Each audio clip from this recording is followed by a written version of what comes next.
కానీ ఇక్కడ ప్రాబ్లం ఏంటంటే, సరే ఇప్పుడు వాళ్ళు అలా మాట్లాడారు, వీళ్ళలో ఏదో ఏదో ఏదో ప్రాపగండా చేయడానికి మాట్లాడారు, కానీ వీళ్ళ మధ్య సమన్వయం ఏ విధంగా ఉన్నదని ఏమైనా క్లారిటీ ఉందా లోకేష్ గారి మధ్య? కానీ ఎందుకంటే మామూలుగా మనం మాట్లాడదాం, అసలు అంతకుముందు డిప్యూటీ సీఎం అంటే ఏదో ఉన్నారులే, ఇప్పుడు అంత విగ్రహం అంటారు. ఇప్పుడు మన అంత ముందు ప్రభుత్వంలో 5-6 డిప్యూటీ సీఎంలు, 3 డిప్యూటీ సీఎంలు ఉండేవాళ్ళు.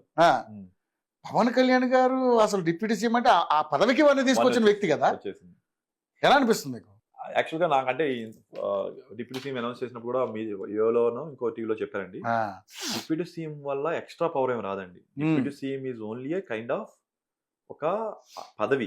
ఎప్పుడు అంటే if CM is not available, deputy CM will become a incharge of CM. Other than that deputy CM కి ఇంకేమి ఎక్స్ట్రా అధికారులు రావండి. నేను డిప్యూటీ సీఎం అయినంత మాత్రాన నాకు ఎక్స్ట్రా ఏదో రావు.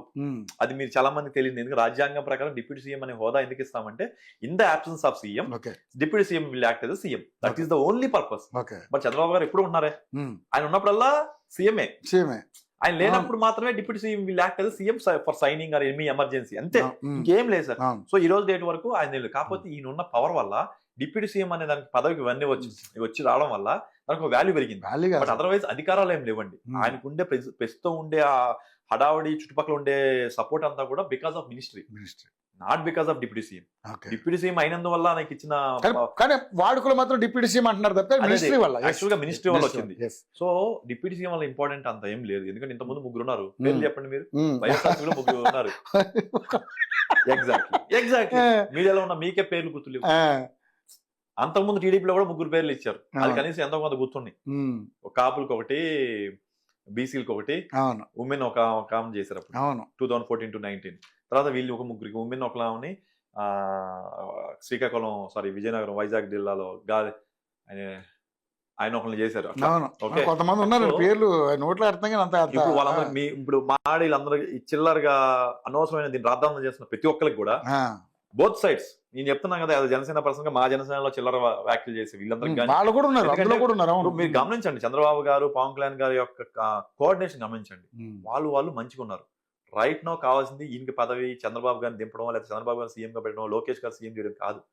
ఒక 2019లో హుద్దుద్ లాంటి ఒక కైండ్ ఆఫ్ తుఫాన్ లాంటి డిస్ట్రక్షన్ వైఎస్ఆర్సీపీలో వచ్చి రాష్ట్రాన్ని అతలాకుతలం చేసింది. మీకు తెలియకుండా కింద లెవెల్లో సిస్టమ్స్ అన్ని కలిచేసింది. ప్రజల యొక్క మనశ్శాంతి కరువు చేసింది.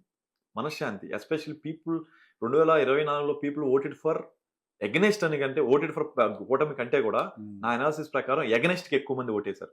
గెలుపుకు ఎక్కువగా దోహదపడిన అంశాల్లో ఎగనెస్ట్. అలాంటి దాన్ని నువ్వేం చేయాలి? మళ్ళీ వచ్చి 10 లక్షల కోట్ల అప్పులు అండి. నేను టీవీలో చెప్తుంటే నవ్వే వాళ్ళు వైఎస్ఆర్సీపీ వాళ్ళు. డిబేట్ లో మాట్లాడుతుంటే 10 లక్షల కోట్ల ఈ ఊరు నేను నాటకం చెబుతున్నా. ఈ రోజు ఏం మాట్లాడుతున్నారు? లెక్కలు కనపట్లేదు వైట్ పేపర్ లో.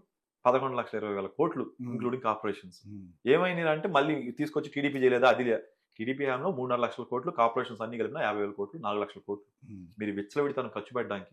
సంవత్సరంలో మామూలు కాదు నాయన, 6 లక్షల కోట్లు చేశారు. పాత 4 లక్షల కోట్లు, వీళ్ళు ఎక్స్ట్రా 6 లక్షల కోట్లు చేశారు. 4 లక్షలు తెలంగాణ ఆంధ్ర విడిపోయినప్పుడు 1 లక్ష కోట్లు వచ్చింది.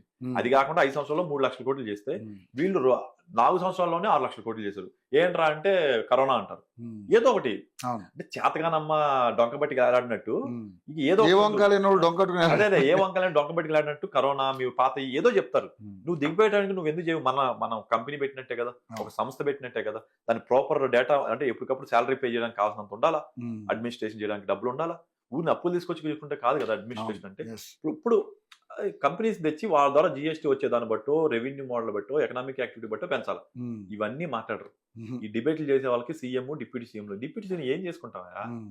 ఏం చేసుకుంటారు? లోకేష్ అని ఏం చేసుకుంటారు? ఇప్పుడే చెప్పా కదా, డిప్యూటీ సీఎం అలంకార ప్రాయం. ఆ పర్సన్ బట్టి అవన్నీ వస్తుంది.